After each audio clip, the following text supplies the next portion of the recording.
This channel does not promote any violent, harmful, or illegal activities. All content provided by this channel is meant for an educational purpose only. Top quality और consistent performance के लिए सिर्फ silver pump नाम याद रखना। তিলোত্তমা ধর্ষণ খুন মামলার আদালতে স্ট্যাটাস রিপোর্ট পেশ করলো সিবিআই। এই মুহূর্তের সবথেকে বড় খবর, তিলোত্তমা ধর্ষণ খুন মামলায় শিয়ালদা আদালতে স্ট্যাটাস রিপোর্ট জমা দিল সিবিআই। কি রয়েছে সেই স্ট্যাটাস রিপোর্টে, কি বিস্ফোরক তথ্য রয়েছে, কথা বলবো আমাদের সঙ্গে আমাদের সহকর্মী সুজয় রয়েছেন। সুজয়, আদালতে স্ট্যাটাস রিপোর্ট জমা দিল সিবিআই, কি রয়েছে স্ট্যাটাস রিপোর্টে?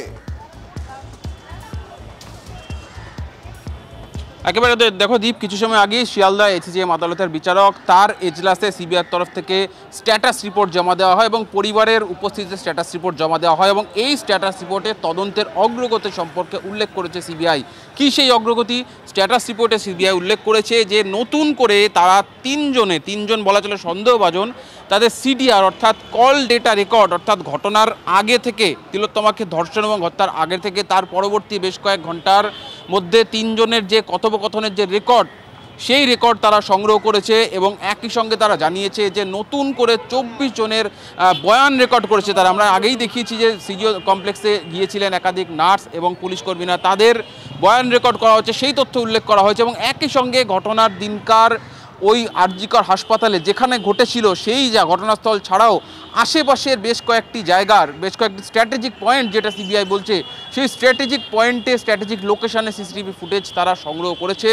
সেই যে অগ্রগতি, অর্থাৎ একদিকে সিডিআর, অন্যদিকে সিসিটিভি ফুটেজ এবং অন্যদিকে যাদের যে 24 জনের বয়ান নেওয়া হয়েছে, এই সমস্তটাই এখন তারা খতিয়ে দেখছে। সিসিটিভি ফুটেজ তারা খতিয়ে দেখছেন, সিডিআর খতিয়ে দেখছেন যে ওই তিনজন, তারা নাম উল্লেখ করেনি কিন্তু তিনজনের কার কার সঙ্গে কথা হয়েছিল, কি কথা হয়েছিল, তাদের মধ্যে কথোপকথন কী ছিল, সেই সমস্তগুলি রেকর্ড তারা সংগ্রহ করেছে।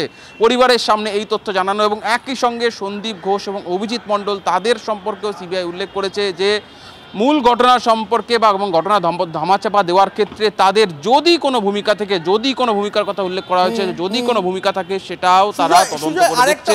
এবং তোমার থেকে জানতে চাইবো, তিলোত্তমার মা বাবা তারা কি এই সিবিআইএস যে স্ট্যাটাস রিপোর্ট সিবিআই জমা দিয়েছে সেই খবরে কি তারা সন্তুষ্ট, তারা কি আশাবাদী, নাকি তারা হতাশাই ব্যক্ত করছেন?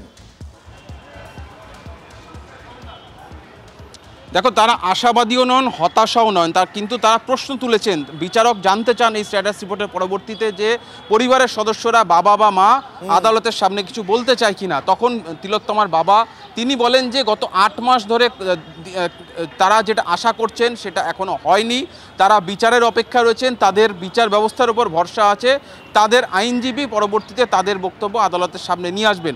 তখন বিচারক বলেন যে আপনারা নিজেদেরকে ব্রাত্য ভাববেন না, যে অভিযোগটার তদন্ত চলছে এটা রাতারাতি কখনোই হওয়া সম্ভব নয়। ধন্যবাদ তোমাকে, নজর রাখো, পরবর্তীতে আবার তোমার সঙ্গে এই নিয়ে কথা হবে।